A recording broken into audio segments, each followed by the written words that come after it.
Hello and welcome to Kody and Korbin Have a Podcast, the show where two former roommates talk about streaming recommendations. As always, I'm your host, Korbin Zvokel, and joining me is my co-host, Kody Webb. Kody, what's going on, man?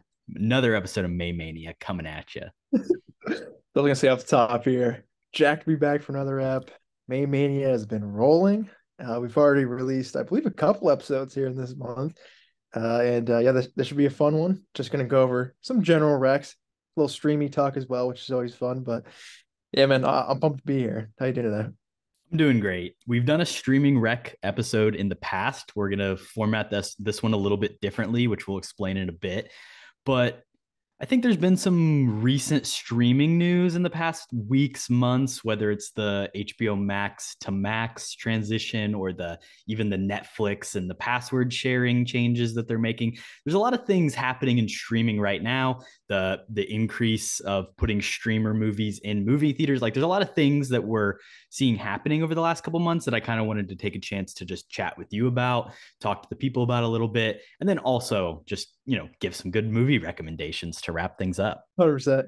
And of course, if you listen to us on KHAP regularly, we got to keep it topical. The Max news was pretty massive.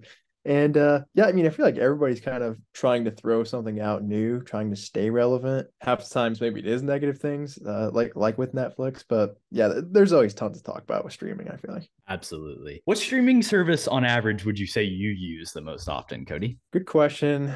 Oh, that's a tough one. I think currently it probably is HBO Max, just because I do watch a lot of TV through there. I mean, Succession every week through there. Past that, I use Peacock a lot. I surprisingly do use Paramount Plus a good amount.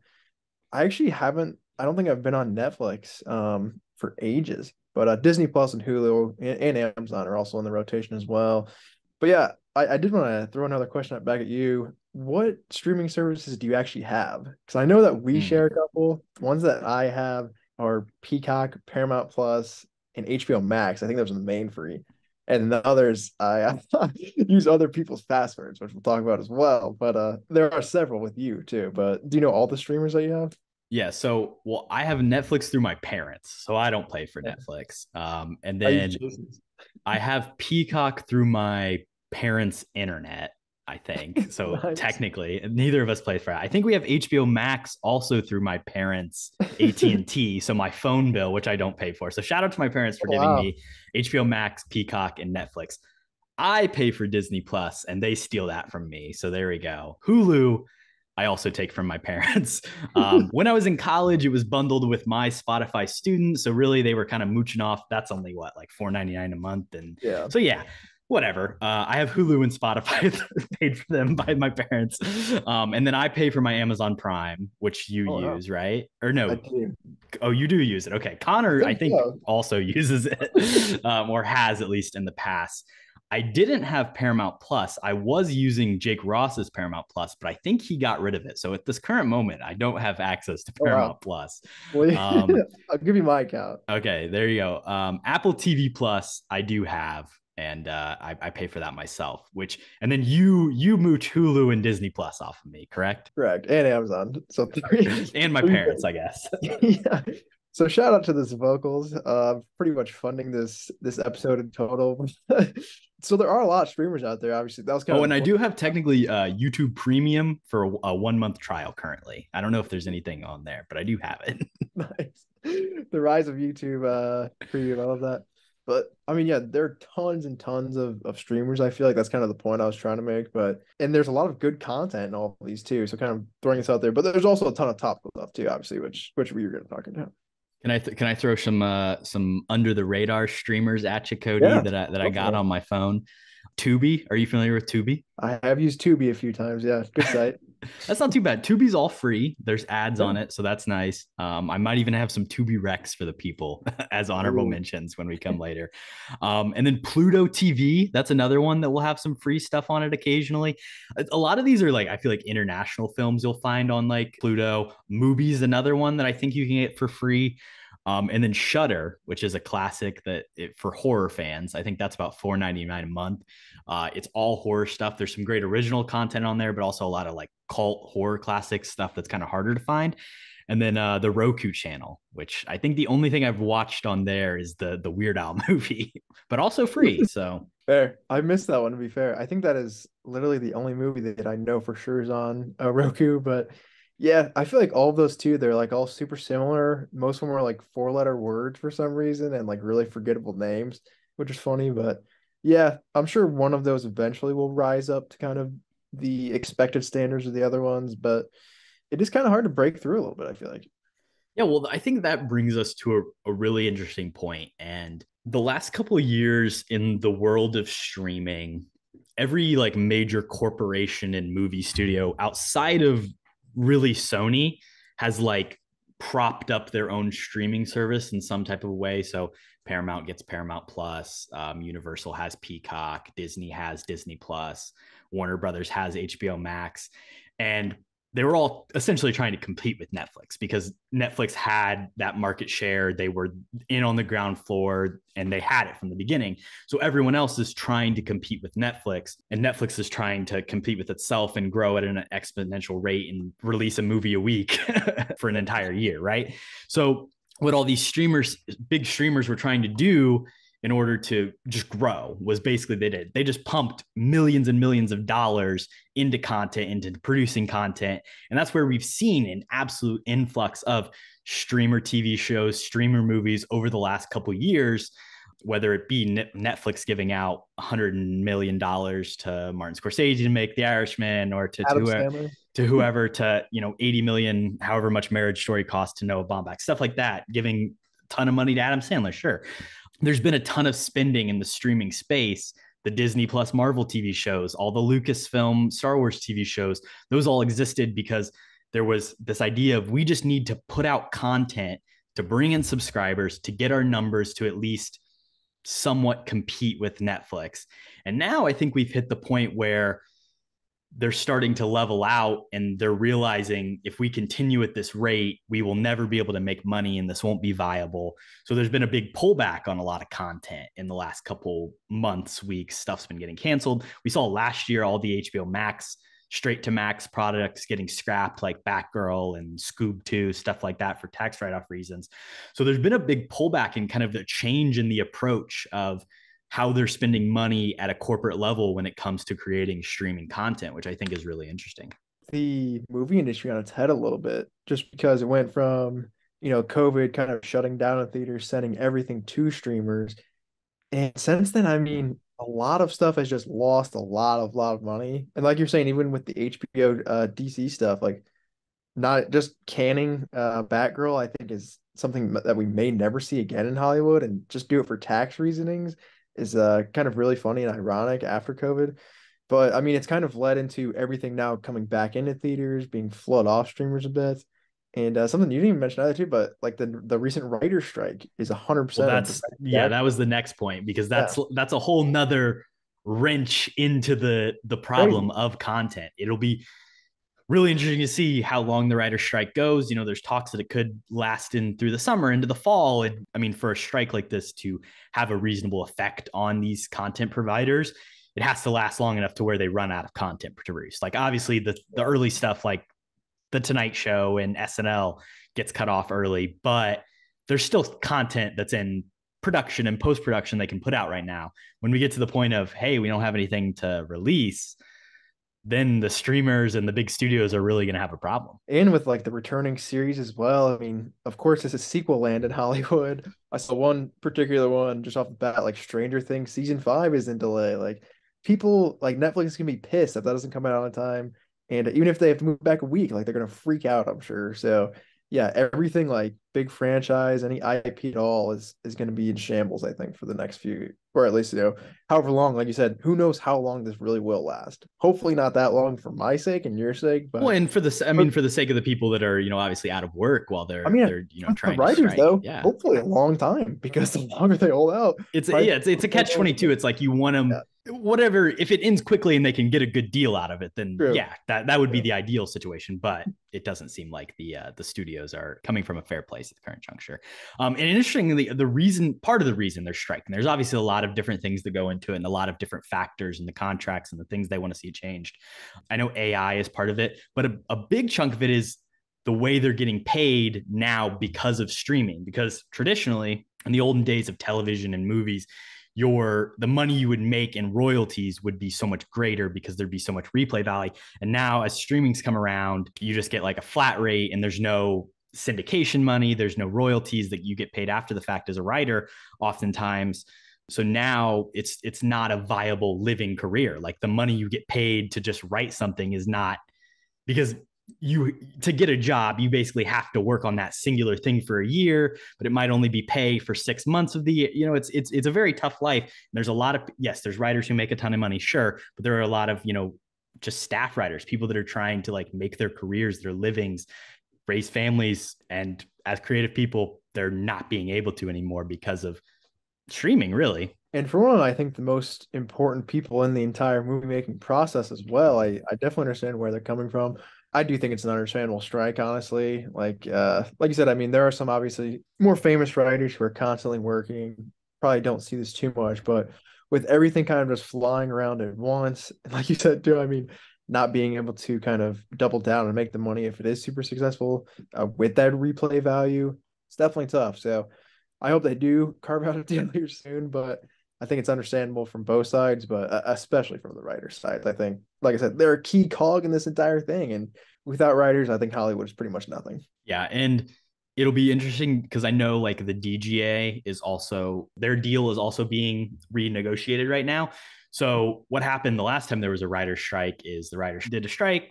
And then like a month or two later, the DGA kind of came to an agreement with the studios. And then because of that, a little bit of momentum was lost on the writer's side. They were, if the DGA or another, I think there's another one of the guilds or organizations were to strike as well, then that, gives them a lot more. It'll be interesting to see what happens in the coming months. Things will be halted regardless of whether they're just in pre-production. There's a lot of different factors. Oh yeah. I think a lot of stuff is going to be Blade. I saw Blade delayed. a lot of Marvel stuff. I mean, anything really in Hollywood that is massive franchise, like I said, it's going to be put on hold. So it's going to be really interesting. I mean, obviously, summer movies and stuff that has, been post-production forever won't be affected. So we probably won't see like an actual effect on it for a while here, but it still is crazy. Everything in the movie making process is kind of just on hold right now, I feel like. Yeah, I think beyond obviously like we've seen some early, like I said, with like the daily shows like Tonight Show, the hosted shows like that where there's writers, those go away eventually. And then like come the fall when shows don't come back on, like your weekly sitcoms that don't come back in the fall, people are going to be mad. They're going to be like, where's our shows at? And yeah, it's not going to be good. Netflix will turn to their a million Love is Blind spinoffs and whatever international content they can push out there. Squid Game 3. I think all the reality dating shows are scripted though, honestly. So that's probably on hold too. That's true. That'll be a problem. You talked about COVID a little bit, and obviously COVID played a huge factor. It is important to realize that the movie industry was headed in this direction regardless. Yeah. COVID just helped it a lot. Ups the timetable by a couple of years, and significantly so. The day and date release thing, I think, is an important thing to talk about. That was an interesting time over COVID. So like when you had movies like Wonder Woman 1984 releasing on a streaming service and in theaters on the same day. Disney did it a little bit differently where you had to pay like $20 to see Mulan and Black Widow, but they were still releasing them at home. HBO Max did it as well with Dune. There's been a complete shift back into the theatrical model, which I think is really interesting.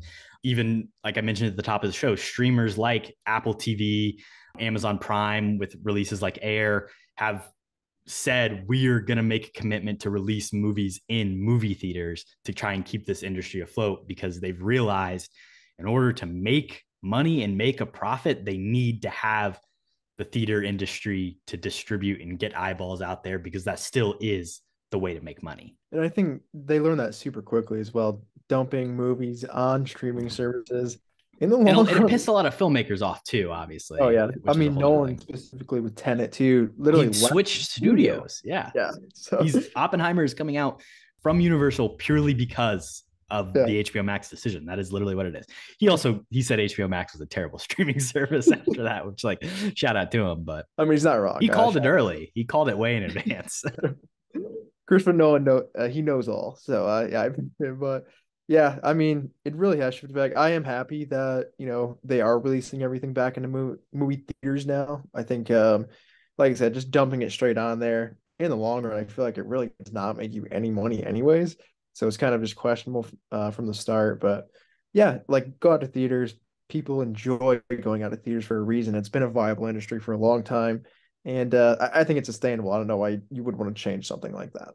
I'm excited that they're releasing stuff like Apple TV Plus. The fact that we can see Killers of the Flower Moon, the new Martin Scorsese movie, the chance you'll have a chance to see that in theaters. The fact that Air was put out into the theaters.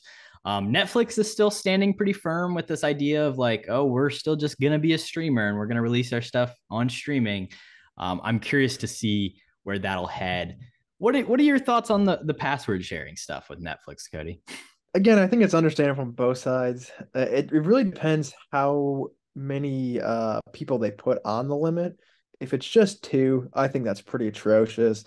But I mean, I I think they think have, it's gonna be. I think the what it is two different locations you can have signed on. You think that's I think too? that's pretty dumb. I think it should be three or four at least. But I understand like why they're doing it because I mean, I'm sure they have accounts where it's like 100 people, or I don't even know like how high the number goes, but I'm sure I they've mean, tons obviously, of there's limits currently on how many people can watch at the same time. So like they yeah. have limits on that, but I guess. Yeah, but you can just get the more expensive one and you can have well, like that's what they'll do with this as well. You'll be able yeah, to pay a little bit more, and then you can have it in 3 to 4 households or something like that.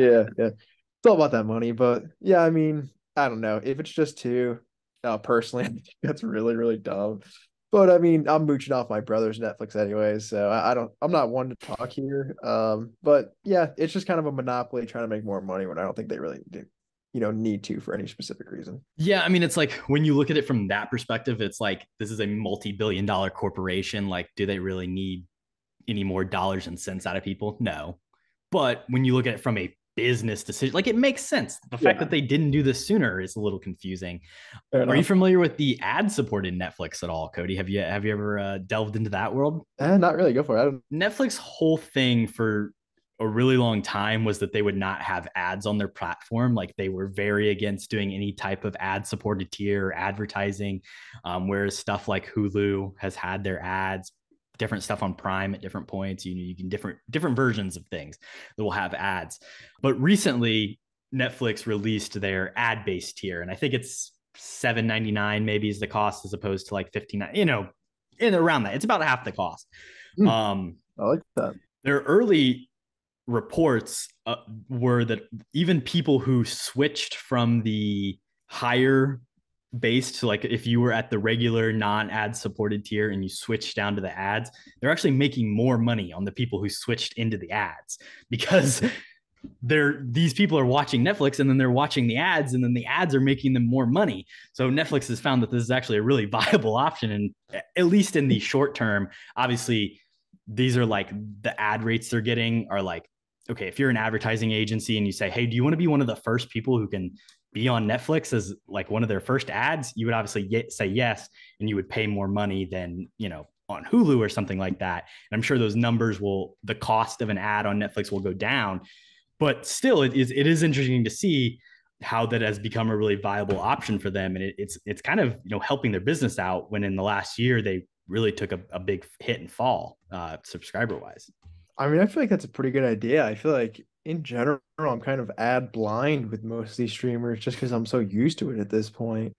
So them including that, like that, if it's half the price, dude, like I would 100% do that if I was paying for Netflix, obviously. But I mean, yeah, cutting it in half and adding on like 30-second ads in between episodes and stuff, halfway through episodes, I think that's completely fine. And like you said, I mean, it's making them a lot more money too. So I don't, from a business standpoint, like we were saying, I feel like that makes the most sense of anything they've kind of done recently. Yeah, and I mean, give people the opportunity to see things at a lower price. Like give the ad supported tier just like opens that up to a larger subscriber base you can attract to, because there are a lot of people who can't afford $15-$16 a month on a Netflix, but maybe you cut that price in half and it's a little bit more viable to investigate that idea. I mean, just new clients, like you said. Yeah, I back it. Last thing I want to talk about, which is the big one, the HBO Max Discovery merger into Max. Kody, we've joked about it in the last couple episodes, but we've never officially talked about it. So give me your take. What are your thoughts on it? Well, I have a couple. I think the name change off the bat,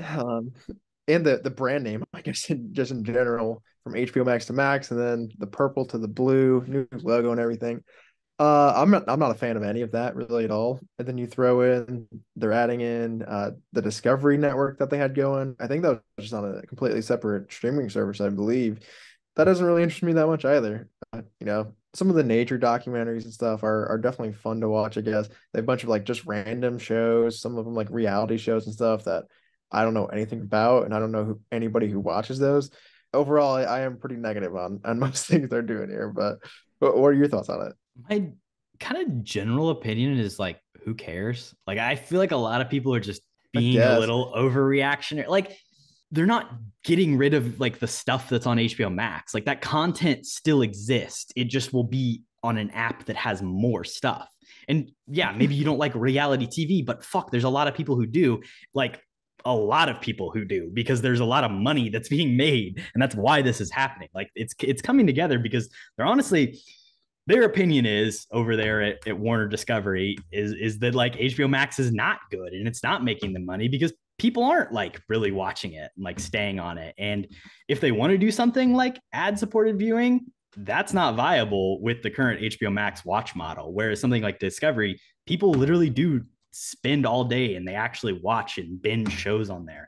Whether it's shitty content or not, like it is stuff that a lot of people enjoy and get pleasure out of.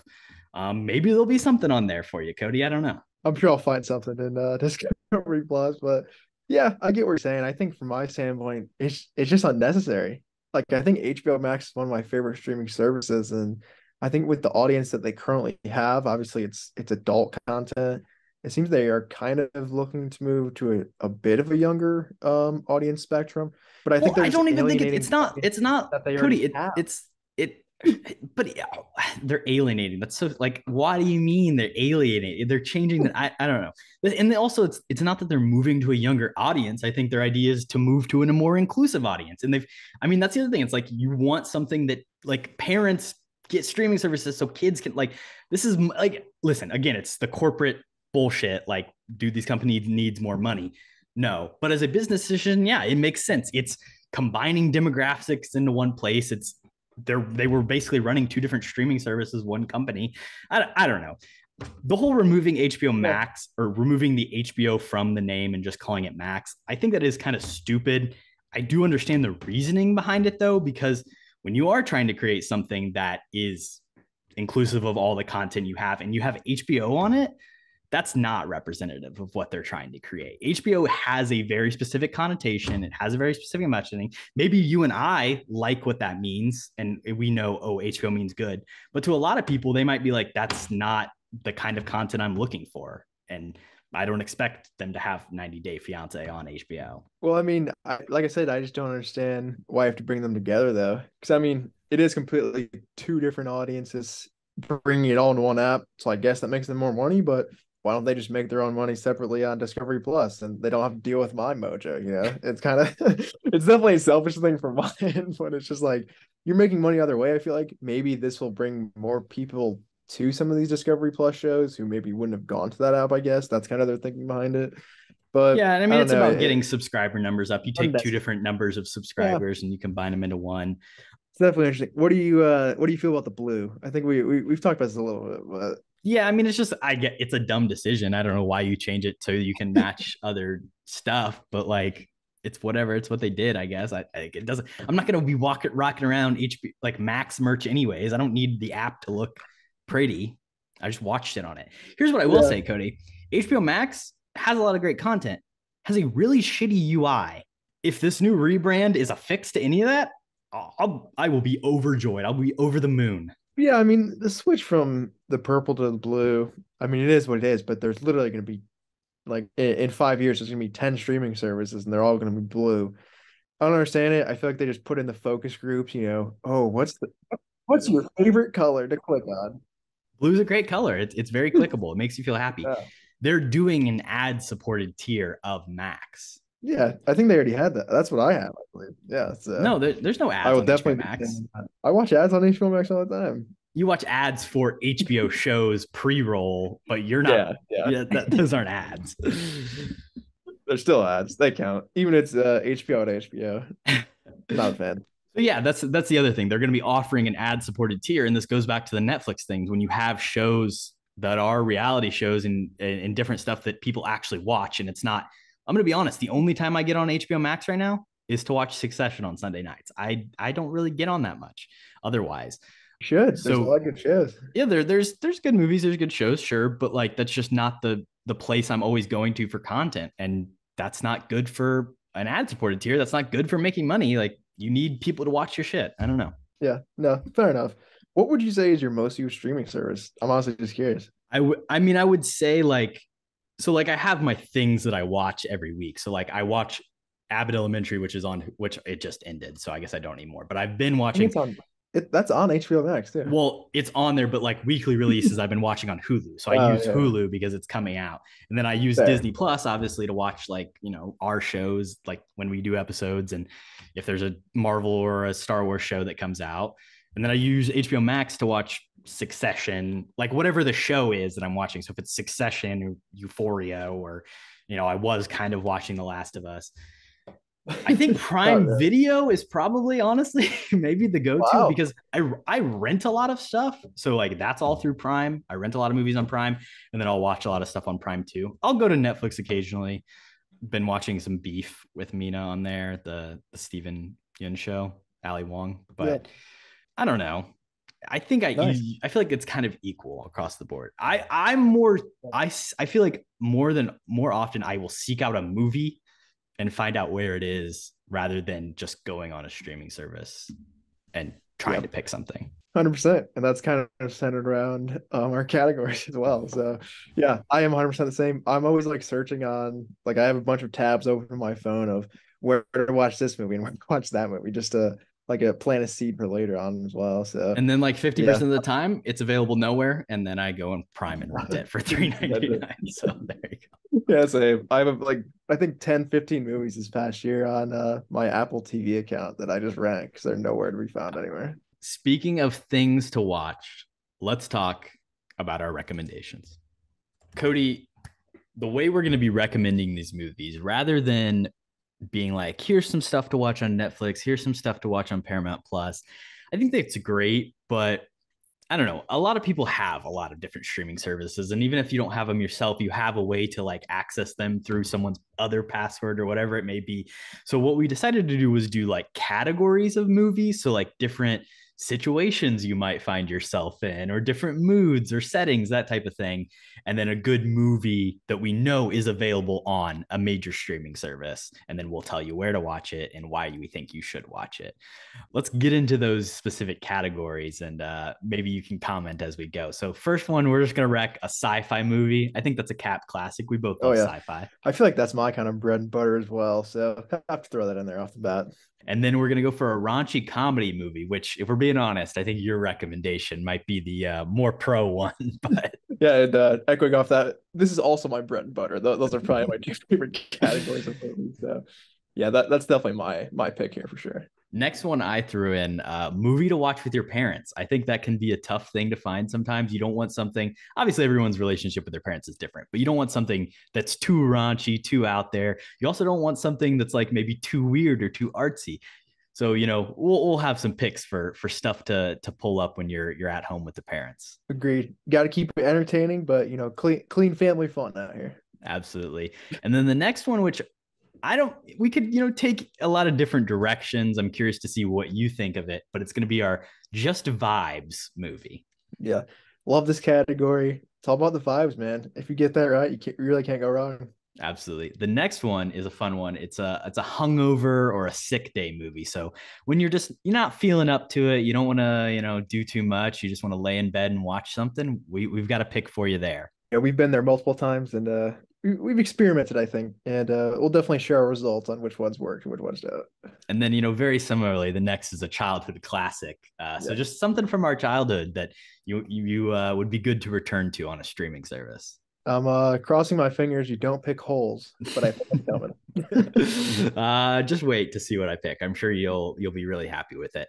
The next one, when you're feeling down in the dumps and you need to get a little bit of motivation, you got to go for a classic sports movie. So we didn't want to just go sports movie. We wanted to go motivational sports movie, something to get the blood pumping. And I'm sure you and your Cool Runnings recommendation will be great for this category. We may be talking about Cool Runnings a bit on this pod, but yeah, love the sports movies. I love throwing in motivational too. I feel like those are the best ones. So yeah, love that category as well. And then the next one is movies to cry to, which I'm really curious to see where you go here. Sometimes you need to watch a sad movie and just kind of let it out. In the past too, I have admitted to crying to a couple films, which of course we'll mention. But yeah, so sometimes just it's that day of the week where you need a good just sob tear fest, and movies are a good way to get to that. Our second to last category is just going to be a background movie, something to throw on when you're hanging out with your friends. Maybe you could be playing cards, having some drinks, talking. But it's always good to just like be able to return to in the background. I'm interested on what you're going to pick for this. I feel like you can This could be slightly offensive to some filmmakers, yeah. maybe. But and also very helpful. Like most of these categories, maybe not, well, actually, I think most of them are like more real world kind of experiences. But this one I think will be a good one for that too. Be really handy for sure. And then our final category is just going to be a wild card recommendation. So, we're feeling a little spicy, so we'll throw something saucy at you to finish things up. Gotta have the ace in the hole, baby. Let's do it. All right, let's get started with our first recommendation, a sci-fi movie. Most consider these works of science fiction. I recommend it. Cody, you said it was your bread and butter, so take it away. Rec me a sci-fi watch. There's so many great sci-fi movies. I could name off a massive list here. I won't bore everybody with that. A couple of my favorites I will list off quick here. If you watch it on YouTube, my bracket round is WALL-E. Probably the best animated sci-fi flick, or at least up there, probably top 5. Don't want to, announce it, but one of my favorite animated movies. So wanted to shout that out. A couple other ones, a couple classics, Blade Runner, and as well Blade Runner 2049. That franchise, probably one of the best just movie and sequel of all time. Just a 2-film franchise. Tough to beat if you match it up against anybody else. Crazy sci-fi, super deep movies as well, kind of questioning your own humanity at points. And then have to shout out some Star Trek. Lastly, I want to shout out this time Star Trek First Contact, which I don't even know if you know what that is, Korbin, but it's a next generation film surrounding around sort of the first contact between Vulcans and humans, which is a fun plot line.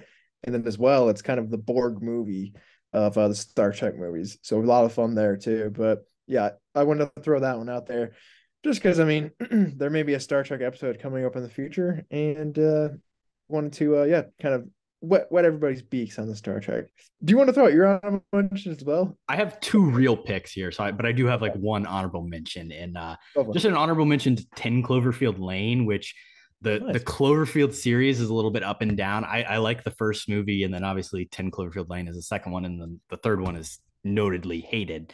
The interesting thing about 10 Cloverfield Lane is that throughout the runtime, you're not really sure, is it a sci-fi movie or is it not? And it kind of plays with that idea.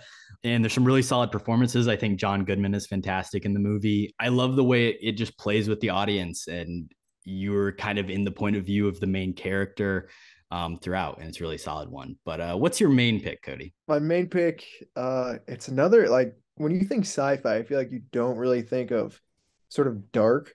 I think there is like dystopia involved. I am going to go with Children of Men, which may be the least sci-fi movie that we will talk about today, but it does some elements. And the one major one is kind of like, it's a weird dystopian future, but it's sort of like a science fiction in a sense, because nobody can have babies, anybody, Korbin. This is a terrible, terrible world to keep even like picture in a movie like this. But it is really, really good. It is also shot beautifully. It is unbelievably directed. Shout out Alfonso Cuarón, who I honestly haven't seen too much of his other stuff, but I think this is an absolute masterpiece. Kind of just a modern classic, in my opinion. Clive Owen. The main plot, like I said, there's no babies. Clive Owen kind of just like stumbles across this woman who's pregnant and has to kind of go through the entire movie trying to protect her, get her to safety, basically, protect this baby, basically. There's a lot of shenanigans in between, obviously, and a lot of death and destruction as well. So this is definitely not, one of the light-hearted films that we're going to be talking about today, but so many memorable scenes. And yeah, like I said, past like the 2000s, I think this is about as good as it comes. I forgot to mention off the top, you can check it out on Hulu.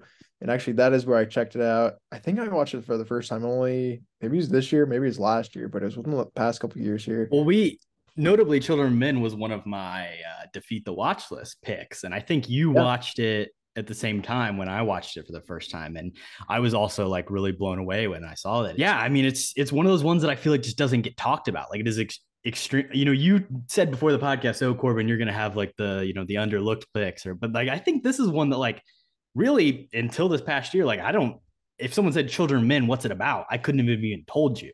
But it is really cool, really prescient. Being in 2006, there's ideas about what the future of the world would look like that I think are relevant to today. Michael Caine plays like a pot smoker, a pot dealer, pot grower. And that's fantastic. It's beautiful stuff. And obviously our boy, Chiwetel. Great cast. Yeah. Chiwetel Ejiofor, Mike Caine, Julianne Moore as well. Julianne Moore is great. Really well-rounded cast. I think the most iconic scene shot would be the car, like them driving down the Warner where it weaves in and out of the car. And it's just, there's constant stuff like that throughout. That's just incredibly impressive cinematography and directorial choices. I mean, hell, clip of the week, throw it in. But like that, I think is emblematic of how great it is as a whole. Look out! Jesus! Go. We're going to make it. Come on, I'm not going to make it.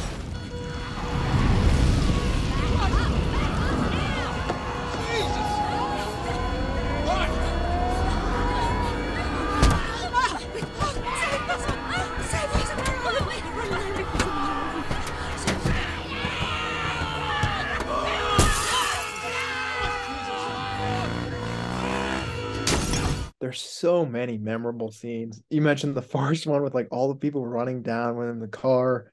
Really, really cool. Just set design of that. I mean, the scene on the boat, the bombing in the beginning. There's so much good, just like set pieces. And like I said, it is definitely an under the radar one as well.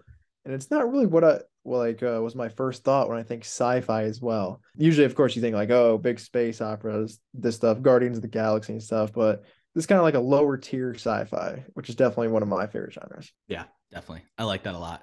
Solid rec. What is your science fiction pick, Corbo? So I'll go for like I do have two. I have a real movie and then I have kind of a weird one. So my real movie is going to it's on Netflix and it's called Synchronic. I think I've talked about it on the podcast or at least mentioned it a little bit in passing, but it stars Anthony Mackie and Jamie Dornan. And here's the synopsis for you. 2 New Orleans paramedics' lives are ripped apart after they encounter a series of horrific deaths linked to a designer drug with bizarre otherworldly effects.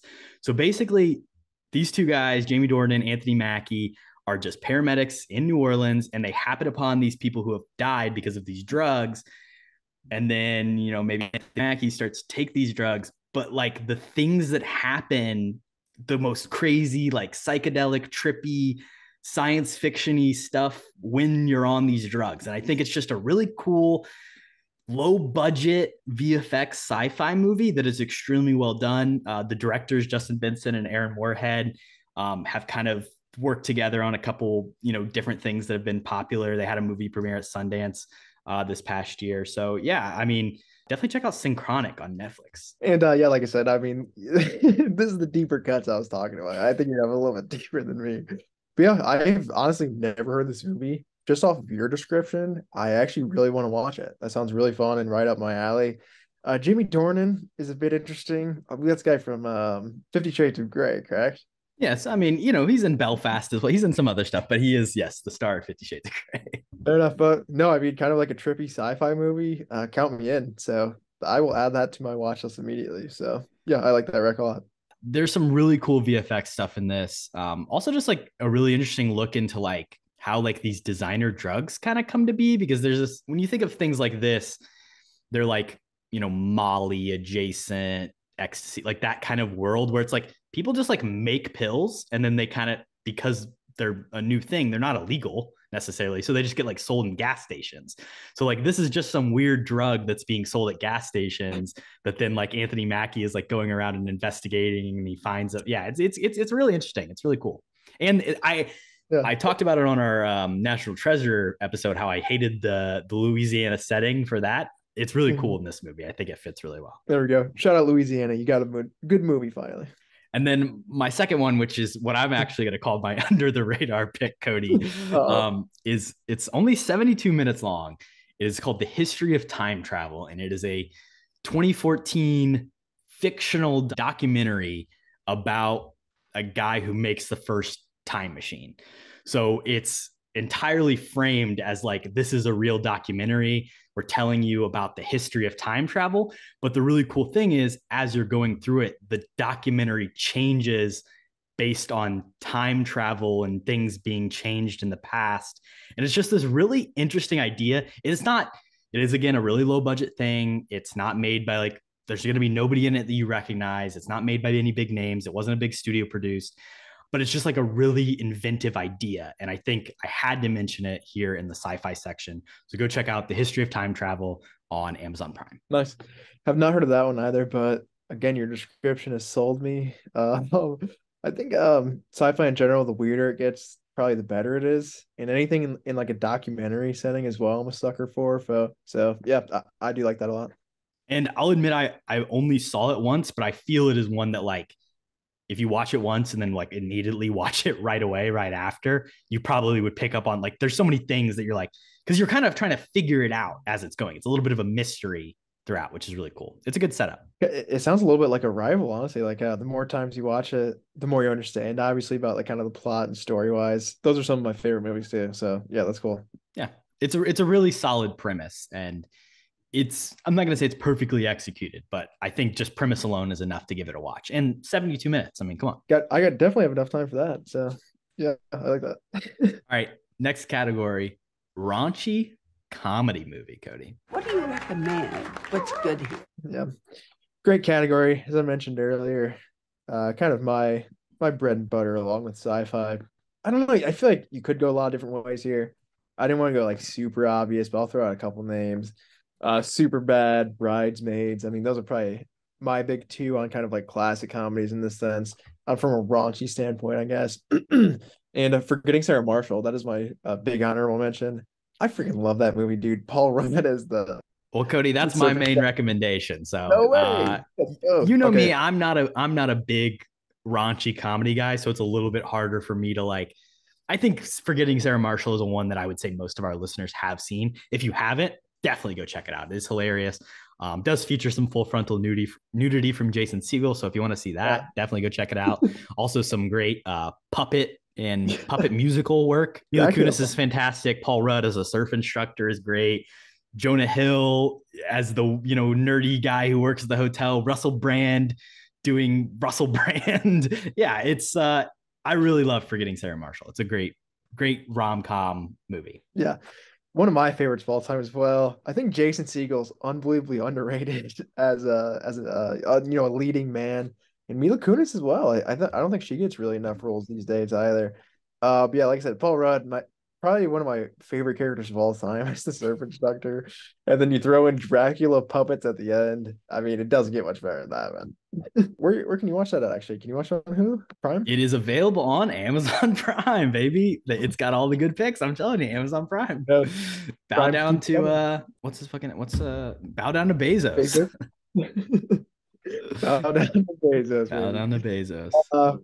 Yeah, my pick. Guess where it's streaming as well, Korbin? Amazon Prime.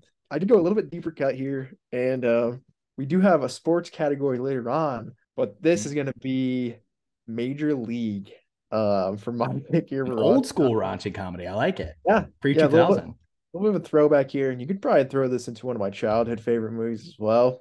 Charlie Sheen. Let's talk about that guy.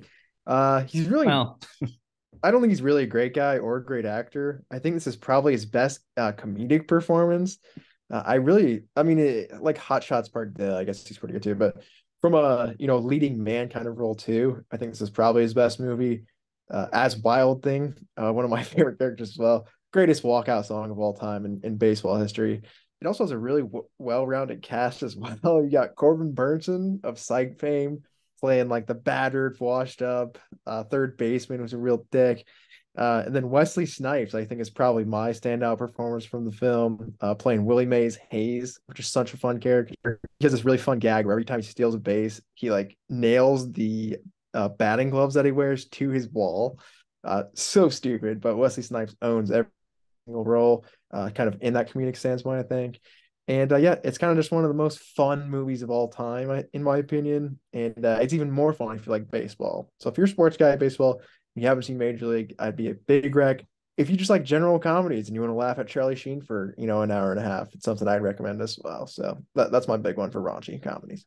Major League's a classic. Do you support Major League 2 and 3? As the series goes along, it does get worse and worse. There are some funny parts in Major League 2, but I would probably say for the most part, definitely pass on the sequels. Okay, Kody, I think you've recommended 2 movies that are not available to stream anywhere. Yeah, I don't think it's on that one. I just wanted to shout it out. Okay. So yeah, you can go rent Major League since it's worth the watch. It's worth the rental. Dinner for Schmucks. That's my honorable mention in this category as well. Wow. And I think it gets a lot raunchier probably in the second half. I think it's an okay movie, but it's Steve Carell and Paul Rudd again, just having fun. So, and you can check that out on Amazon Prime as well. Nice. Shout out Prime. I've not seen that one actually either. The trailer. That's surprising. Threw me off for some reason, but yeah, a weird Steve Carell. I don't know why I haven't watched that yet. Yeah, I mean, it's honestly like kind of probably a problematic performance to a certain degree, but we move on. Interesting. Movies to watch with your parents. So what do you recommend to encourage affection? Let's stay a little cleaner here in movies to watch with your parents. I'll get us started with a couple honorable mentions. First one, Aaron Brockovich. I feel like based on true stories, that's like a real like good area to hit with parents. I don't know what it is. At least my parents, I feel like if you're like, hey, it's based on a true story. Like, oh, really? I'm kind of into that.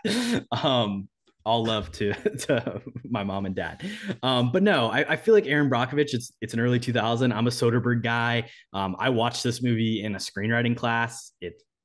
I think it won. Yeah. Well, Julia Roberts was nominated for Best Actress. It was nominated for Best Picture and countless other awards. I think this is the year that Soderbergh was double nominated for director for this movie and for Traffic, right? I don't know if it was Traffic, but yeah. And I believe Julia Roberts won the Academy Award for Best Actress, if I'm not mistaken. And it was definitely nominated for Best Picture, I believe, too. So. Yes, you are right about everything you just said, Kody. Good job. There you go. But yeah, no, Aaron Brockovich, first honorable mention. It's just a really cool story. I mean, it's like, again, it's based on a true story, like I said, but it's a cool story about a female character like standing up for what is right. And Julia Roberts, she's fantastic in this. If you're one of those people that's like, oh, Julia Roberts, she's in some like decent rom-coms in the 90s and she's in Oceans, go watch like this is an actual good acting performance. And you understand, like, she's one of the GOATs. Yeah, I think this is her at her best, probably, I would say, from what I've seen from her. Yeah, she's got chops. She's ridiculously good in that movie. And it is a really cool kind of just scientific story too. Maybe a little bit of sci-fi we could throw in that category, but too much, nonfiction involved. It's really messed up that it's based on a true story, I think, too. And that just makes it more interesting, I think. Yeah, I mean, obviously also it's like from a political environment, like the things that happen in it, like it's like an important story to tell as well. People being taken advantage of, stuff like that. My other honorable mention, which is a movie that just came out, which I know will play well with parents because every person over the age of 45 was loving it in the theater. A Man Called Otto is now available to stream on Netflix, Kody. So if you need... So I recommend something new, straight out of the box. Hey, Tom Hanks, he's a favorite across all generations, but I know in the generations above us, he is extremely well loved. So A Man Called Otto is also out on Netflix now. Those are my honorable mentions. Isn't it like really depressing though? Yeah, I almost put it in movie to cry to a little bit. I was feeling a little wet-eyed in the theater. No full streams, but yeah, a couple sad moments. Wow. I'll throw out my honorable mentions as well, then I'll throw it back to you for your pick. But for me, my thought process here, I don't know. I definitely thought of like boring Oscar movies, kind of like you were mentioning. But at the same time, I think it would be really fun to be like entertained with your parents as well. So I mostly picked good movies. I pick good movies too, Cody. Fuck you. Well, I'm not saying in that sense. I'm saying like classic movies. My honorable mentions are going to be The Princess Bride, Ocean's 11, and The Martian. I think all just really, really good Martian's movies. a great one. Yeah, and that one's like kind of your thing too. It's like, oh, you feel like it's based on a true story, so that fits the whole parents vibe. Yeah, like I just actually want to be entertained. The Princess Bride is so much fun. Just going set piece with there. Great characters, great dialogue. One of the classics, and we've done an episode on that, so go check that one out. Ocean's 11, same thing. I mean, it's bringing together all these different characters. I feel like you want to be able to connect on kind of just like great movies with your parents. If you're like quoting The Princess Bride or Ocean's 11 with them, it's gonna be a great experience, I think. The Martian, I mean, like I said, that's a really fun movie too. That one gets a lot more serious, so I think it does have that kind of, more emotional vibes. I definitely tried not to shed a couple tears at the end through the montage, but I don't know if I was completely successful. So that is one I think on your way of thinking a little bit more of, let's get real here, and what if somebody actually did get stranded on Mars? That's kind of more deep and interesting to think about maybe than the other two movies I mentioned. But overall, like I kind of went blockbusters, good writing, and fun movies. I think that's kind of my thought process with this category. Well, and you think Princess Bride, directed by Rob Reiner. I feel like that's a parent's director. The Martian, directed by Ridley Scott. I feel like that's a parent's director. Steven Soderbergh, dude, he's been around forever. Steven Soderbergh, yeah, a little bit. I mean, hey, we both recommend Soderbergh movies, so clearly there's something there to it. And then for me, my actual recommendation, which again, it's an Oscar player, it's a Best Picture winner, it's based on a true story, and it's directed by, to me, a parent's director. It's a person that if I said their name, my mom would go, "Oh, that guy, yeah, I know him." Ron Howard just directed A Beautiful Mind from 2001. I think I've mentioned you. I know you haven't seen this, but this is a movie. This is a movie that we watched in school, so I feel like that's also kind of like if you can watch it in school, it's probably a good movie to watch with your parents as well. But this movie is good. Like it's got Russell Crowe in a pretty solid performance, Jennifer Connelly, Ed Harris, Christopher Plummer, Judd Hirsch, and of course Paul Bettany, my man, Vision, the GOAT. But no, it's got really solid performances. It is essentially a story about a man who is a brilliant mathematician who then is diagnosed with schizophrenia and is dealing with that and experience delusions. There's a little bit of trippy stuff of some things you see on screen may or may not be real at different points. And there's a lot of anxiety. And I think it's a really interesting movie. Maybe hasn't aged again perfectly in the last 20 years. I'm curious to see what like an approach to something like this in like the modern viewing of mental health would be. But definitely a really cool story about a really brilliant man. Yeah. And like you mentioned, this one I have not checked out yet. But it is on my watch list. It does seem like a good one to watch with your parents. Has a little bit deeper, I think, vibes and stuff that you can go into it more with your parents. Like that's always a good movie too. Like you're just thinking deeper of like, I don't even know. Obviously, I haven't seen the movie, but it seems like one of those you can really go into it. Well, I mean, yeah, like Ron Howard, I would say as a director is pretty straightforward. Like there's nothing too crazy or experimental with the way that it approaches the like schizophrenia. Like it is very just like his delusions seem real and like it's not crazy anxiety, but there is like some interesting political conspiracy FBI type plot lines that get thrown in and the college university drama, that kind of stuff. So I think it's an interesting watch. And I mean, obviously it's a Best Picture winner, so tack one of those off your list. Available on Amazon Prime. Of course, Amazon Prime, but yeah, Best Picture of course is good ticker, but also didn't know Paul Bettany was in that many movies. I think I've only seen him in Solo in the MCU. So A Knight's Tale, Cody? Well. You ever seen A Knight's Tale? I'm not actually. That is not on my watch list. I probably will never watch that. Rest in peace, Heath Ledger. Fuck. Oh, is Heath Ledger in that? Well, I like He's Heath Ledger. the Knight. Check it out. Benny. It's his tail. Oh, really? I thought he was the Joker. Well, that too. He has the same hair. It's just not the same color. I would check out a Heath Ledger Knight movie, no doubt. Paul Bettany, and it does bring it down a little bit, but yeah, that'd be a good one. But anywho, what about Alan Tudyk as the third? I actually like Alan Tudyk, so Okay, great you're voice sold acting. now. Yeah, I'm in. My pick for movie to watch with your parents. I'm gonna throw it over to Amazon Prime, and this is also on Vudu as well. So shout out Vudu. I'm gonna go with Back to the Future, Oh, good pick. directed by Robert Zemeckis, Another 1985. parents director, Yeah, director of our favorite Pinocchio from last year. yeah. What a big time parents director. All the parents love like Forrest Gump and Oh, kind of Gump would be like the those, class. I mean, yeah, yeah. those Beatty movies as well. And Back to the Future is 100% one of those Beatty movies, but I think it's just like it's something they can be nostalgic about. So it kind of bring a different feel to the movie when you watch it with them. And it's also just a ridiculously good movie at the same time. Obviously, the main two, Michael J. Fox and Christopher Lloyd, just kind of have that undeniable chemistry that is perfect for this movie. And I mean, for the most part, it is kind of your like run of the mill time travel movie.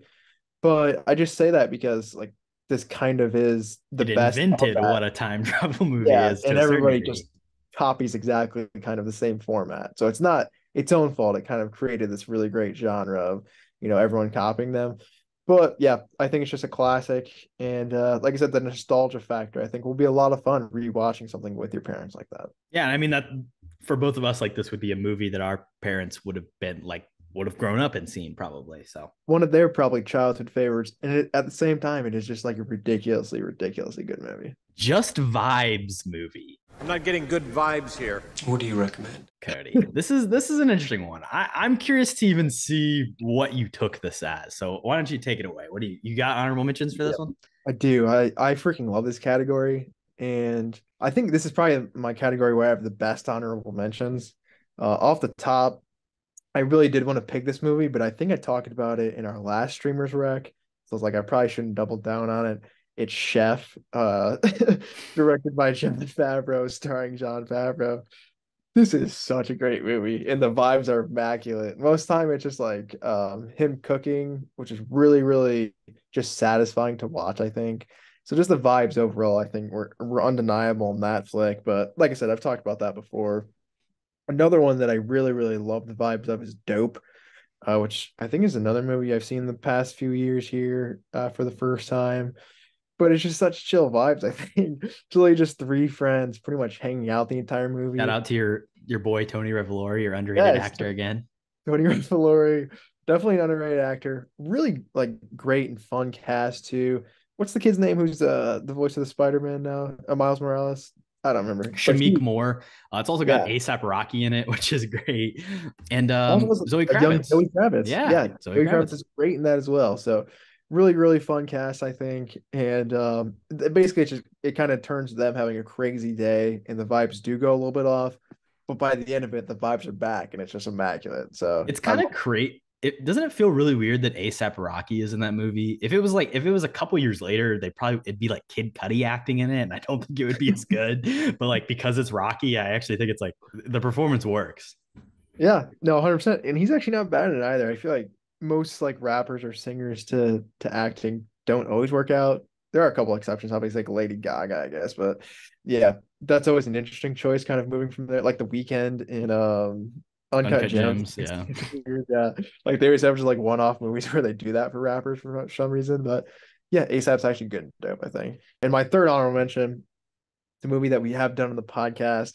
And it's maybe not one you would think for this. It's gonna be War Dogs. I think War Dogs, it's kind of scummy vibes. But I think it's a lot of fun vibes. Like that movie is kind of just like pure fun from start to finish. There are a lot of issues with it, obviously. If you've listened to that episode, we kind of did dig into it pretty deep, I think. And I wasn't, the biggest fan of it, but I don't think you can deny the vibes. Just Jonah Hill's character in that movie is just such a dickhead, but he's so lovable at the same time. I find a very, very strange sensation watching it. Yeah, I wanted to include that on my honorable mentions as well. Do you have any honorable mentions? I do have one. I really love my main pick here. This movie I've talked about. My honorable mention pick here is The Ring, and I've talked about this on the past before. Like I really think it is a fantastic horror movie, and obviously it's a remake of a Japanese film, and they've done countless others and sequels and Rings. But the 2002 American remake, The Ring, I think just the aesthetic and the vibes of the movie itself are just so interesting and so particular and set and aware of what they want to be, it is just something I love. Like the tone is just so specific. So I like the vibes of that movie. So shout out to the vibes of The Ring, even though they're creepy. I like that. I didn't even think about the creepy vibes, so I like that pick a lot. But yeah, The Ring, one I haven't seen. Do you know where that is streaming actually? It is available on the Roku channel for free, as well as Paramount Plus. Oh, Paramount Plus. All right, that's one I may check out then. Check out the creepy vibes. I like that a lot. Yeah. Yeah, I'll shout out my main pick here. I don't know if I've talked about this movie that much on the podcast, but it is one of my favorites of all time. I did mention, I think a few episodes back, that it is one of the movies that I own on DVD. I recommend watching it on VHS, which is a very small collection. It's a Kingsman: The Secret Service, which is also streaming on HBO Max. I love the vibes of this. I think recently added, maybe. Yeah, I think within the past couple weeks here, it got added on. I think the whole franchise is actually on there, which I've only seen the first one, so maybe I should check out the other ones. But really, really love this Matthew Vaughn directed film. Taron Egerton as the lead, probably one of his like breakout roles, really, in Hollywood. So young Taron Egerton, and then of course the Oscar winner Colin Firth, really bringing the heat with the action. Which is obviously my favorite part of the movie. The vibes, it's an interesting vibe, I think, throughout. You obviously have some issues with the vibes to the ending.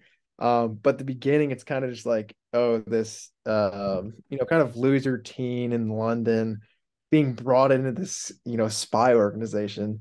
It's kind of just like really cool story. I think like there's obviously a bunch of training montages and stuff too, like your classic stuff. But I think just like the young adult vibe into a spy franchise is kind of weird. But it also has really great action. I mean, the church scene is, of course, a standout. There are some campy characters, but it's kind of just like a satire on James Bond's film at the same time. And yeah, obviously you don't like the ending, I know, but it doesn't have to take itself so seriously, but it doesn't have to go to kind of the lengths of Austin Powers. So it's kind of like the in-between satire action film, which I really, really like. And the cast is great. Matthew Vaughn's great. The confetti popping heads at the end is also great. And I love this movie. I think I might like the second one better. Channing Tatum. Really? I haven't even seen it. So yeah, that's an interesting take. The Golden Circle. Terrible title. That's really why I didn't watch it. I will say The King's Man is not the prequel is yeah, I'm not a fan of that one. Really? The action is good. It's got Rafe in it, doesn't it? Yeah, Rafe Fiennes. It's got the guy. Why can I not remember his name now? It's the guy from Guardians of the Galaxy who I like. You're talking about Djimon Hounsou. Yeah, he's in The King's Man. We have not talked about Djimon Hounsou in forever on the pod, but I love that guy. But yeah, he's in The King's Man as well. True. Rhys Ifans, Matthew Good, Mark Strong. I think Rhys Ifans. Pretty good cast. Mark Strong also in The King's Man. Mark Strong not playing a villain, surprisingly. He was in a bag there for a couple of years where it was all villains. So shout out to him. He's still doing it. But what's your pick? Yeah, my pick here, available on HBO Max, is Fallen Angels, which is a Hong Kong set movie from Wong Kar-wai. And when I say vibes, like this movie is a complete vibe in terms of the look and the aesthetics of it, the way that that Wong Kar-wai shoots Hong Kong and like all these neon lights and the exposure on film. It's just like so beautiful to look at. The poster is a famous image of two of the main characters like riding on a motorcycle, and that scene from the movie as they're like riding through the tunnel is just like a complete vibe. It's kind of like that Perks of Being a Wallflower scene, but just like throughout the entire movie to a certain extent, where it's just like cool stuff. It's also about a hitman and like his love interest that like don't interact. It's really cool. It's a really interesting story. Definitely check out Fallen Angels on HBO Max. I have heard of this flick. I've not checked it out, but the visual style that you're describing, I like a lot. I mean, that Perks of a Wallflower scene is, I think, one of the most visually cool scenes, kind of in modern that genre. But yeah, if it's anything like that continuously throughout the movie, I'm bought in. So I like that pick. Yeah, and I mean, really interesting characters. There's a funny like side love interest character that does just like, every time he appears on screen, you're like, what the fuck is this guy doing? Like, why is this happening? I remember watching it because I saw this in theaters a couple months back when I first moved out here. And I was just like, like every time this guy did something, I was like, man, I am surprised. But yeah, really interesting movie. Definitely check it out. Fair enough. Let's move over to hungover sick day movie. I recommend a drink. Something to get your spirits up on a downer. Yeah, I like this category a lot too. Like I said, I think we have some experience with this. So I have done a few hungover movies. You can kind of go a couple different ways here. I think one of my definite ways that would go is comedies. A really funny one, obviously, is The Hangover when you're hungover. I mean, how can you go wrong with that? Would not recommend the two or three, but the first one I do like. I know in the past too, I believe I've gotten some hate on this podcast for liking that movie, but it's really funny. So shout out to the first Hangover. Of course, other comedies like 21 Jump Street or the other guys would 100% be on my list too of ones to watch on a day like this. But my main subcategory of honor mentions here, I do want to talk about food movies. I think food movies is a really, really good pick for hungover because maybe you don't want to eat, but after watching a movie like this, you're going to be a little bit more, taking into, possibly doing that, which is obviously going to help you out. My couple honorable mentions, Chef, of course. It's a double honorable mention in this episode just because I love that movie so much. Another great one is Burnt. Bradley Cooper. I do not like Burnt. That movie sucks. I like that movie. I like that movie a lot. And like I said, any sort of cooking movies, I'm on board for the most part. But Bradley Cooper is really good in that, and that's definitely one I think you should check out. Of course, Ratatouille has to be included in this list as well, but kind of just like the food aspect of it as well, I think would 100% work on a hangover day. But yeah, do you have any honorable mentions for this cat? Yeah, I did have one honorable mention that I wanted to throw out there, and it was 50 First Dates.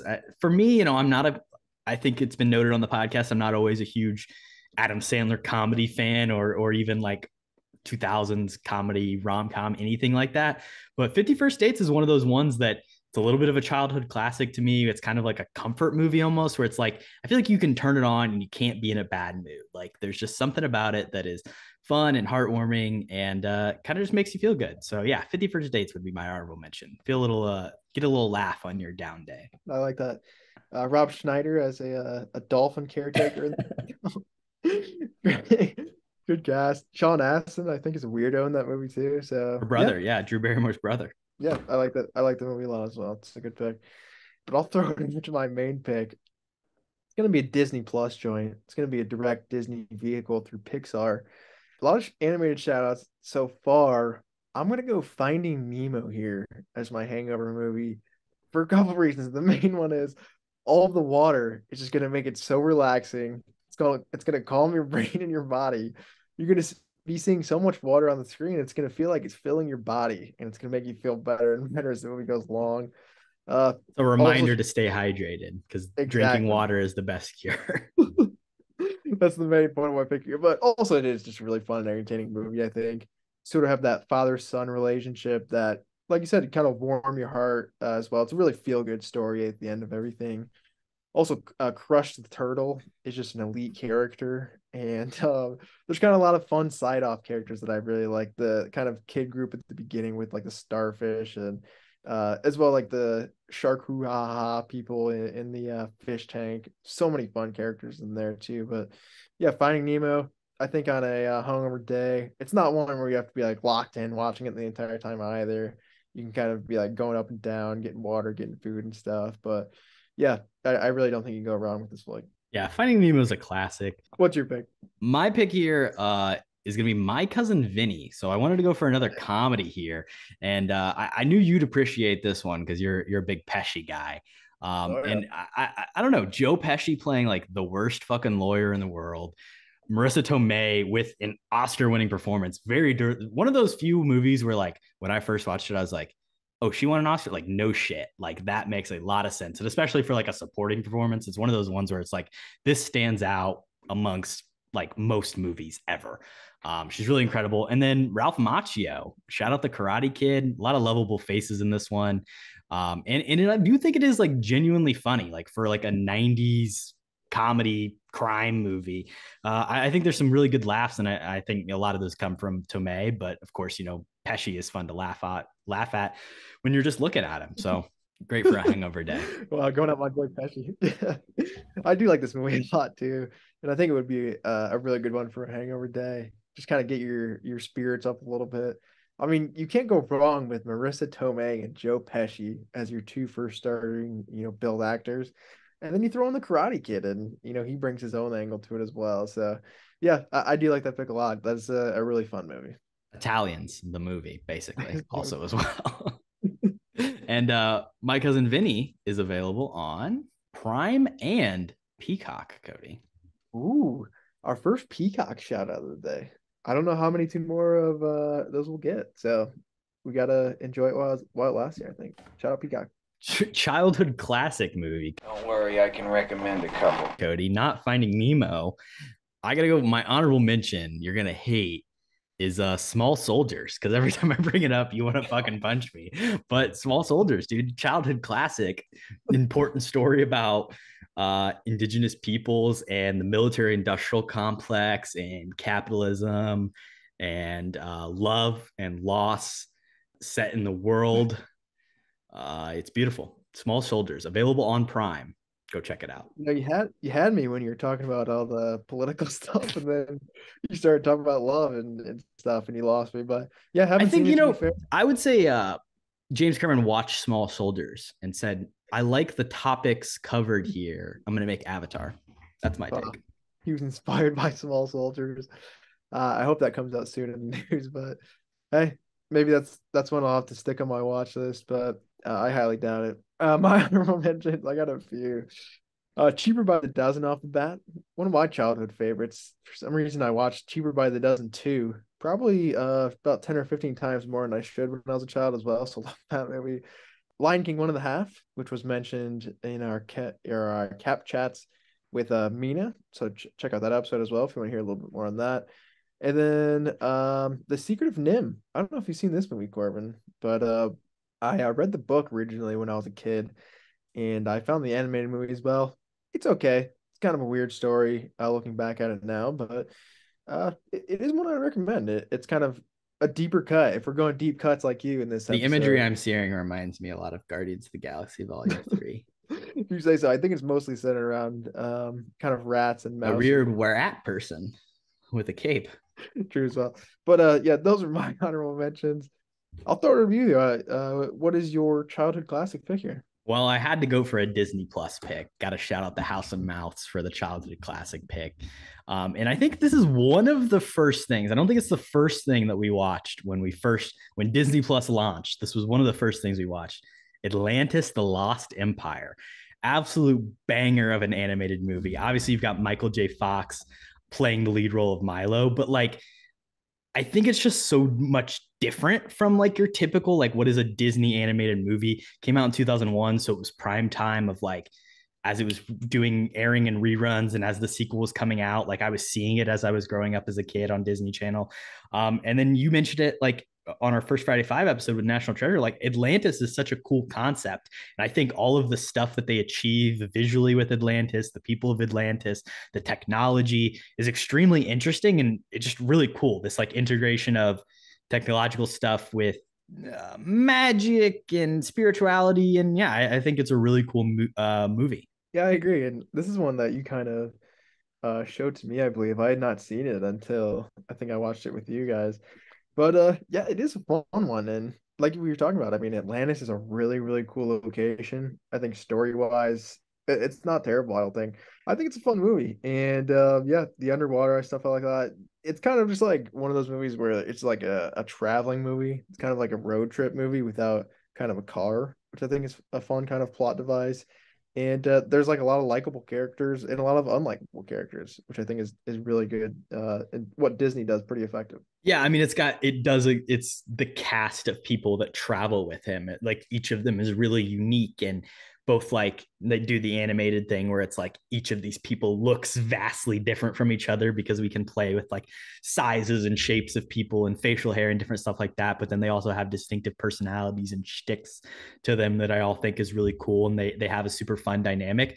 It also kind of exists in that National Treasure, Indiana Jones, maybe even Journey to the Center of the Earth type of world, where it is a little bit of a journey movie, but also it's a mystery, discovery, history movie to a certain extent. Yeah. And I think it has a bunch of political views and stuff as well on kind of Native American stuff as well, which I feel in Disney's is most times they kind of stop on that. So it kind of has cool things to say at the same time, which yes, kind of surprising. But good flick. That is one I would recommend as well. I'll throw it over to my pick. It has been aforementioned in this episode. It is also a Disney Plus release. It is Cool Runnings. I mean, how can we not talk about Cool Runnings in a childhood classic category? What do you reckon? A lot of sports movies. Major League, Cool Runnings. We got another one coming in our next category. That is true. Triple sports movie rec on this episode. Hey, maybe we'll even do more sports movie related stuff later in the month. Hint, hint. But anyway, Cool Runnings. Shout out John Candyman. R.I.P. He pretty much, I mean, I don't know if he carries this movie, but it's a pretty much like unknown cast for the most part. He's not the main character. He's not, one of the bobsledders. Obviously, he's the coach, but he really brings the laughs, I think, to this film, which is completely necessary. And the team kind of really brings the heart. So great combo there. But everything you want in a Disney sports movie, laughs, raw emotion, exciting scenes at the end too. Really heartfelt stuff that I like. Sort of just obviously the main plot is just like, oh, a tropical island has a bobsled team, which is just ludicrous on paper. And when they get to the Olympics, they're kind of hated on. Nobody takes them seriously. But then they're just so lovable that everyone changes their mind on them in just a few short weeks. They have great soundtrack. Love the soundtrack. Really good, musical score as well. Really great theme. And just a perfect ending, I think. So, yeah, Cool Runnings. You haven't checked it out. It is one I would highly recommend on Disney+. Cody, I'm going to be honest. I still haven't seen Cool Runnings. I feel like this is the one from the episode that I finally got to go check out since you're officially recommending it here. That would be a good episode down the line as well. That's the other thing. It's like, do I want to watch it or do I just want to wait for you to make me watch it when you eventually pick it? True. Well, now that we're going to do Star Trek episode, there's going to be some slots open on my calendar. So, yeah, I don't hate that. Maybe a movie swap episode of some sort could be a good idea. You watch Small Soldiers and I'll watch Cool Runnings. I actually like that idea a lot. I like it. Yeah. Look forward to that in the future. All right. Motivational sports movies. Well, what do you recommend, Cody? So not Major League, not Cool Runnings. Do you have more honorable mentions? I do have a couple honorable mentions, and they're just the classics. I feel like Moneyball, first off. I don't know if it's the most motivational. That's kind motivates you to be a better father, maybe. Yeah, true. That is very true. But yeah, I don't know if it's the classic motivational sports movie, but it's one for me that is kind of just like an all-time sports movie. So I wanted to include it on the honorable mentions. My other one is Hoosiers, which of course being from Indiana. And also if you can check out the Pick and Roll podcast, I'll just plug that quickly. That is also on the KHAP. Scroll up in the feed or scroll down in the feed. Scroll down a little bit. And if you like college basketball, go with that. But yeah, if you're an Indiana fan of basketball, that's gonna be a good one for you. You ever been to the Hoosier Gym, Cody? I have, yeah. I don't remember the name of it, but I have been there. But yeah, it's really, really cool location, I think. Really cool set for the movie too. So you haven't been there as well. Definitely recommend that. It's just called Hoosier Gym, Cody. Believe it or not. Probably could against that. To be fair. Do you have any honorable mentions for this guy? Loosely definition of the word motivational for my honorable mentions at the very least. Dodgeball, you can be motivated maybe a little bit, but a solid sports movie nonetheless. ESPN 8, The Ocho, Jason Bateman, best part. And then maybe loose definition of sports movie, but I think we can count it. But Point Break really motivates me, and I think it's a sports movie in two facets. One, Johnny Utah, former college quarterback for Ohio State. Also, surfing is a sport, so double up, but maybe not necessarily motivational. Motivate to go catch some criminals.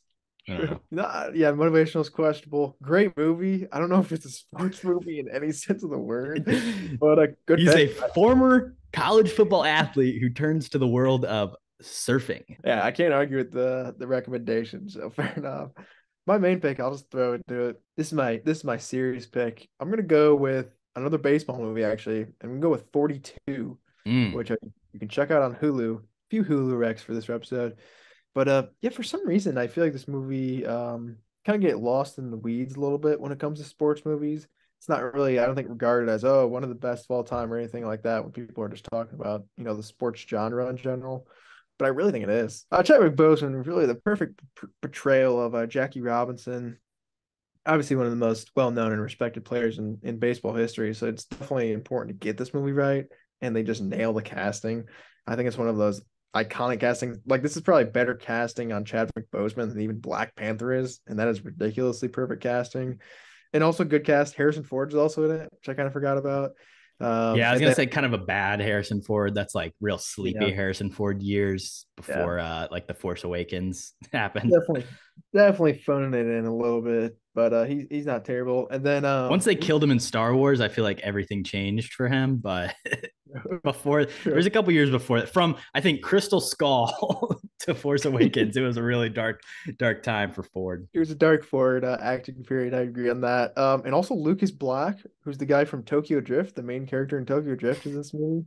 He plays Pee Wee Reese, and he's actually good somehow. So I don't really understand how that happened, but love to see that. But yeah, just a really powerful story, and they really get the emotion, I think, exactly on where it would need to be. Him and his wife's relationship is pretty interesting as well, and just a really well crafted movie, I think. So motivational wise, I think this is definitely one of the best ones out there, and yeah, would definitely recommend it on Hulu.